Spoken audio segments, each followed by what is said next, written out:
(2021년 1월 15일) 금요일 아침입니다. 예배 자리에 오신 모든 분들 주님의 이름으로 환영합니다. 우리 기도하고 예배 시작하겠습니다.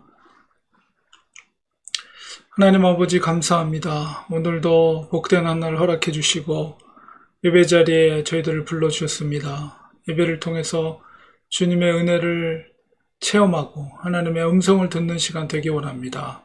힘들고 어려운 생활 속에서도 주님께 의지하고 주님께서 주시는 은혜 가운데 승리할 수 있는 저희들 될 수 있도록 도와주시옵소서. 예배 가운데 임재하여 주시옵소서. 예수님의 이름으로 기도합니다. 아멘. 네, 찬송가 찬송 429장 우리 찬송하겠습니다.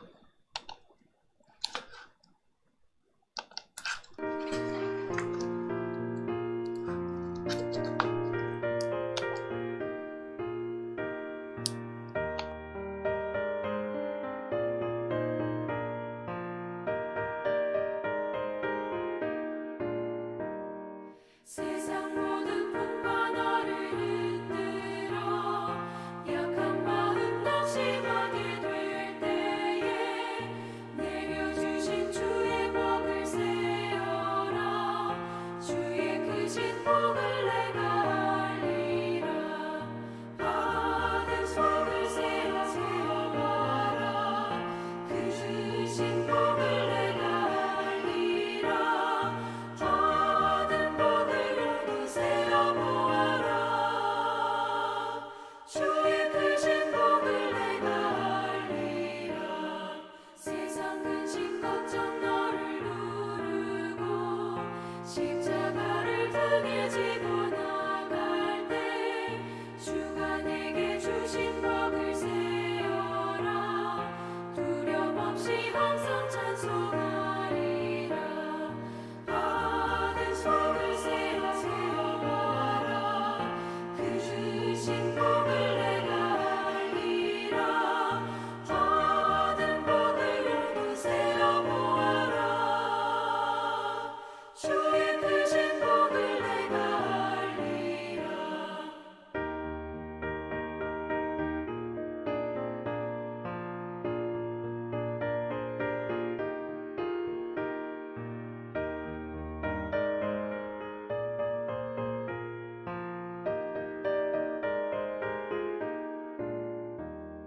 세상 권세 너의 앞에 막을 때 주만 믿고 낙심하지 말아라. 천사들이 너를 보호하리니 염려 없이 한 발로 나가라. 받은 속을 세어봐라. 그 주신 복을 내가 알리라. 받은 복을 모두 세어보아라. 주의 크신 복을 내가 알리라.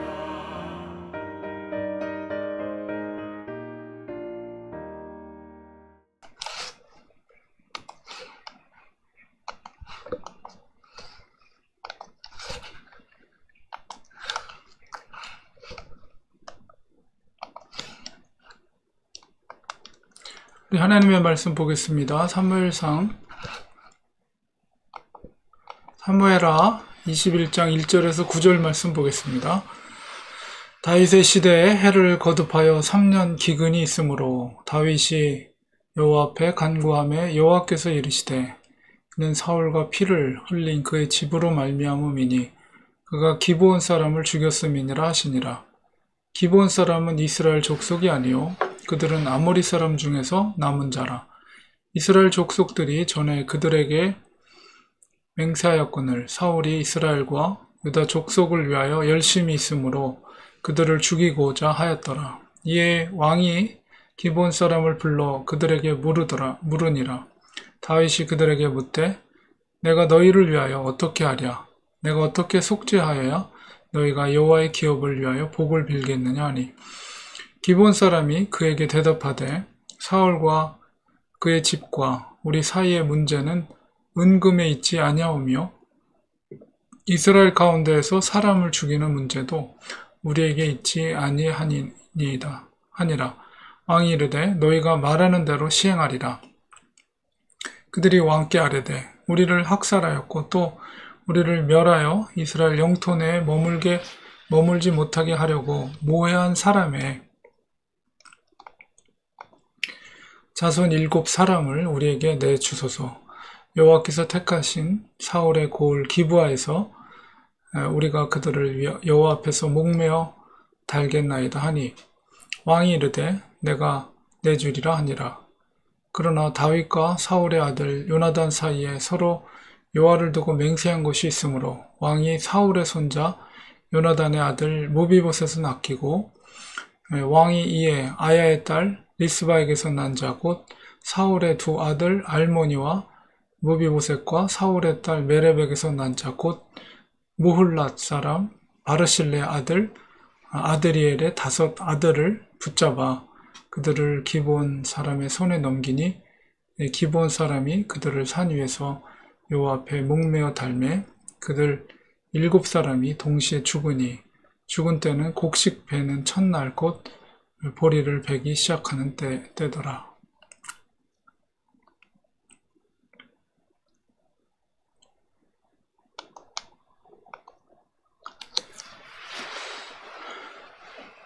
오늘 21장 본문 속에서는 다윗의 시대에 3년 동안이 기근이 있었습니다. 그 시대만 해도 경제적인 그들의 생활 속에 있어서 1년만 기근이 있어도 먹을 것이 없는 거죠. 그런데 3년 동안이나 기근이 있었다는 것은 그것은 바로 하나님의 저주가 임한 것입니다. 그래서 다윗은 하나님 앞에 기도할 때 이 기근의 원인이 무엇인가 라고 하나님께 기도할 때 그 원인이 바로 사울의 시대에 사울왕으로 비롯된 피 흘림이 있었다는 것을 깨닫게 되었습니다. 그러니까 기브온 사람을 사울이 죽였던 이 과거에 다윗이 행한 것도 아닌데 하나님께서는 놀랍게도 그 기브온 사람들의 피 흘림, 죽음에 대해서 그 대가를 다윗의 시대에 치르게 하는 것을 보게 됩니다. 그만큼 특별히 우리가 이것을 읽어보면 기브온 사람들의 죽음이 왜 하나님께서 심판을 하실 정도였는가를 우리가 생각해 볼 때 기브온 사람들은 이스라엘 사람들이 아니죠. 아모리 사람 중에 남은 자라고 이렇게 기록되어 있는데 2절에 이 기브온 사람은 여호수아 시대 때로 거슬러 올라갑니다. 그러니까 여호수아와 사실은 그들이 기브온 사람들이 자기가 속여서 어쨌든 속였더라도 여호수아 언약을 맺죠. 그래서 그들을 이스라엘 사람들이 죽이지 않기로 언약을 세우고 물론 노예처럼 이렇게 할지라도 그 약속을 언약을 지킬 때 그들을 보호하고 지키기로 여호수아 시대 때 언약을 맺었어요. 근데 이 기브온 사람들은 그 모든 약속들을 지켰는데 이 사울왕은 이스라엘과 유다 족속을 위하여 열심히 있으므로 그들을 죽였다 이렇게 말하고 있죠. 그러니까 사울왕이 사울왕으로서 뭔가 사람들에게 공을 세우기 위해서 이 사람들, 기브온 사람들을 모해하고, 그러니까 5절에 보면 그 모해했다 이렇게 표현하는 걸 봐서 아마 사울왕은 이 기브온 사람들을 아주 언약을 깨뜨린 사람으로 간주해버리고 그들을 죽였던 것 같습니다. 그 피 흘림, 그 언약을 깨지 않고 지켰음에도 불구하고 사울왕이 자기 어떤 왕권을 기반을 세우기 위해서 그 희생양으로 기브온 사람들을 죽인 것에 대해서 그들의 슬픔, 그들의 하나님을 향한 오랫동안 또 이스라엘 공동체 안에 들어왔던 거죠. 그러니까 그 이후로 그러니까 그들이 하나님 앞에 울부짖는 그 피의 눈물 이런 것들이 바로 하나님께 응답이 됐고, 그것이 다윗의 시대에 3년 동안의 기근으로 하나님께서 심판을 하신 것이죠. 그래서 이 죄의 문제에 대해서 비록 자기의 잘못은 아니지만 그 선왕이 잘못했던, 사울왕이 잘못했던 이 피 흘림의 문제에 대해서 반드시 그 죄에 대한 대가를 치러야만이 이 3년 기근으로부터 우리가 자유로워진다. 그러니까 모든 12지파가 정말 생명을 유지할 수 있게 된다는 왕으로서의 책임감을 가지고 그 기브온 사람들을 불러서 그들에게 요구하는 바가 무엇인지를 듣게 됩니다. 왕이. 결국은 그들이 요구했던 것은 무엇이냐? 바로 우리 기브온 사람들을 피 흘리게 했던 사울왕의 가문의 자손들, 그러니까 사울왕의 자손들을 7명을 자기들에게 주고 그들을 나무에다가 매달아 죽이면 그 피에 대한 대가가 치루어지게 된다라는 요구를 하게 되죠. 그래서 왕은 12지파를 살려야 되기 때문에 기근이 더 이상 되는 것을 막기 위해서는 그들의 요구를 들어줄 수밖에 없는 상황이었습니다. 그래서 결국 다윗은 사울왕의 자손들 중에서 7명을 뽑게 되죠. 아들을 7명을 뽑게 되는데 또 요나단, 사울의 아들 요나단과 맺은 언약이 있기 때문에 그 요나단의 아들이었던 무비보셋을 아껴서 무비보셋은 제외하고 이제 동명이인이죠. 같은 이름이지만 다른 사람이에요. 그래서 사울왕의 아야의 딸 리스바에게서 난 사울의 두 아들 알모니와 무비보셋. 이것은 이제 요나단의 아들 무비보셋이 아니고요. 사울의 아들의 이름입니다. 그래서 알모니와 무비보셋과 그 다음에 사울의 딸 메랍에게서 난 몰람 사람 바르실레 아들 아드리엘의 5 아들. 그래서 7명을 그 기브온 사람에게 손에 넘겨주게 되고 그 7명의 바로 사울왕의 아들들이 이제 저 그림에 있는 것처럼 나무에 매달려 죽음을 맞이하게 됩니다. 그래서 그 7명의 일종의 희생의 죽음이죠. 그 선대의 아버지가 잘못한 것으로 인해서 그 피 흘림의 대가를 하나님이 그 사울왕의 아들들의 7명의 아들의 그 나무에 매달리게 함으로 인해서 그 죄의 대가, 피 흘림을 속죄하는 그런 것을 보게 됩니다. 이 사건 속에서 사실은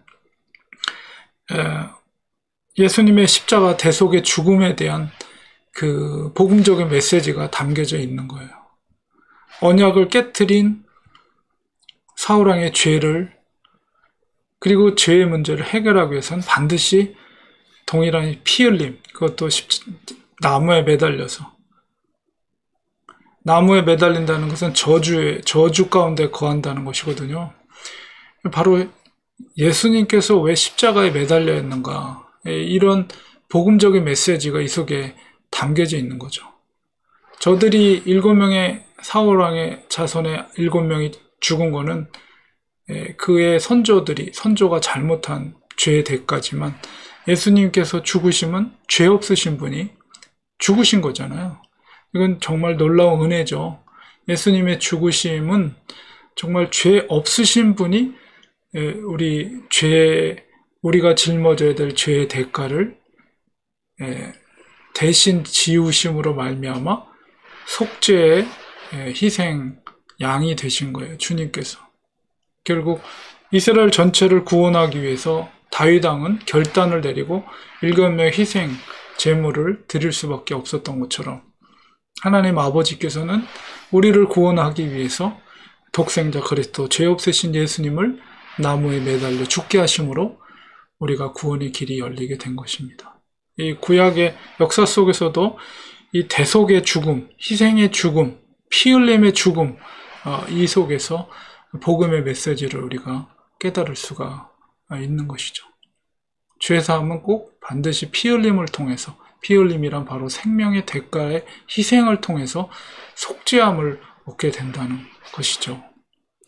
예수님의 죽으심의 의미가 단순하게 주님 한 분의 죽으심이 아니라 바로 우리 인류를 구원하기 위한 하나님의 사랑의 은혜로 희생의 대가로 죽으심이다라는 사실을 우리가 기억하면서 우리가 그 주님의 희생의 대가로 구원받은 하나님의 자녀들이 되었다면 우리가 그 은혜에 감사하면서 우리가 이 땅에서 많은 어려움들을 겪게 되죠.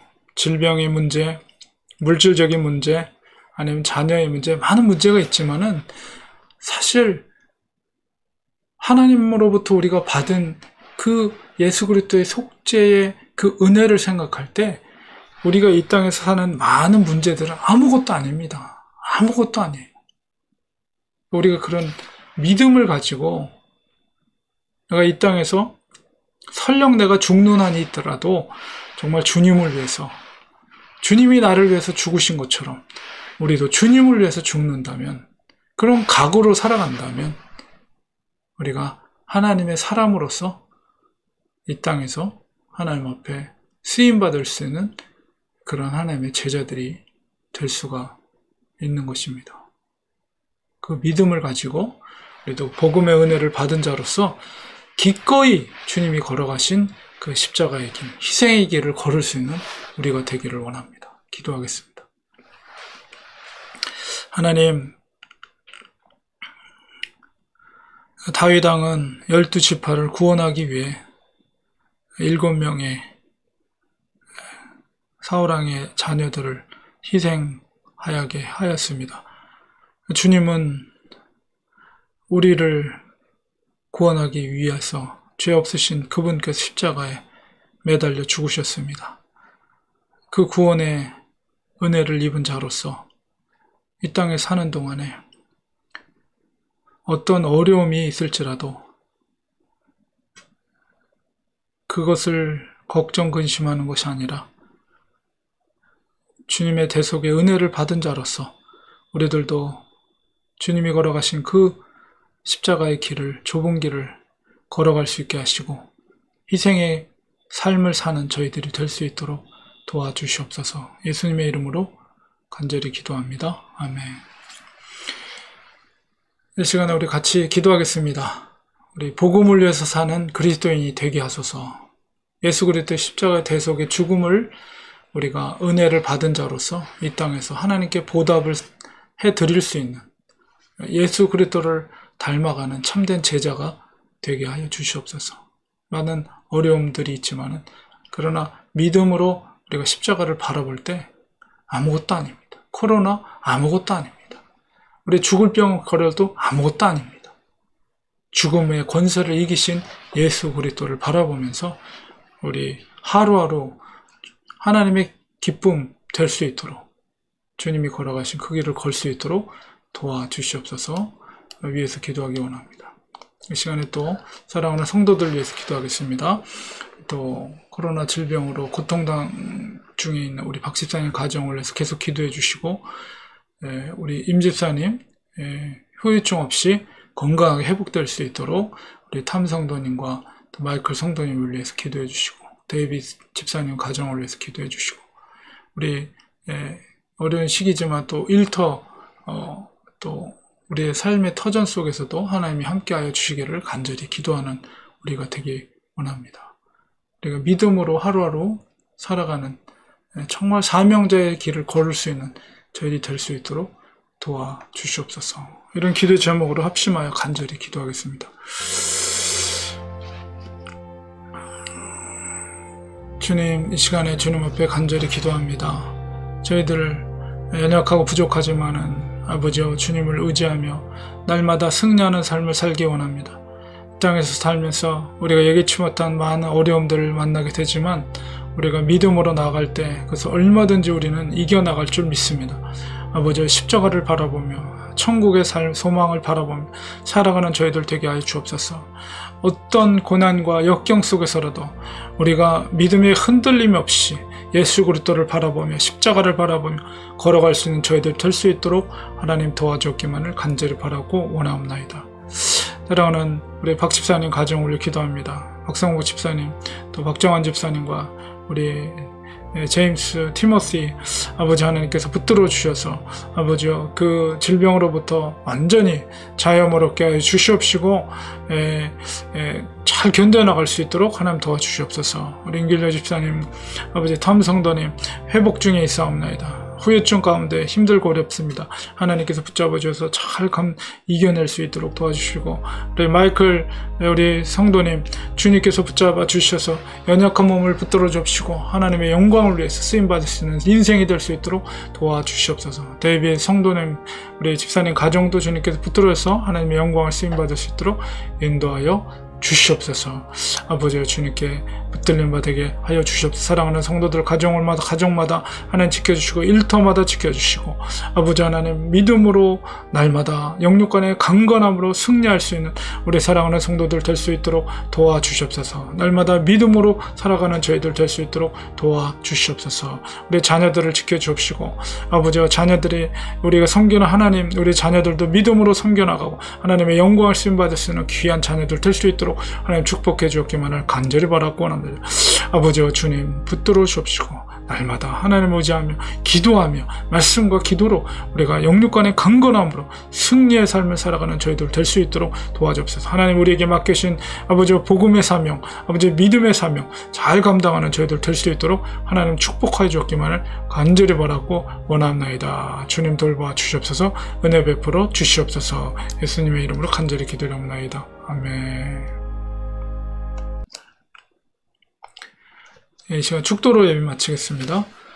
이제는 예수 그리스도의 은혜와 하나님 아버지의 크신 사랑하심과 성령님의 감화감동, 교통위로 충만하신 역사가 주님이 걸어가신 그 좁은 길, 십자가의 길을 걷기로 다짐하는 사랑하는 성도들 머리 위에, 그 가정 위에, 우리 교회 위에 지금부터 영원까지 함께 계실지어다.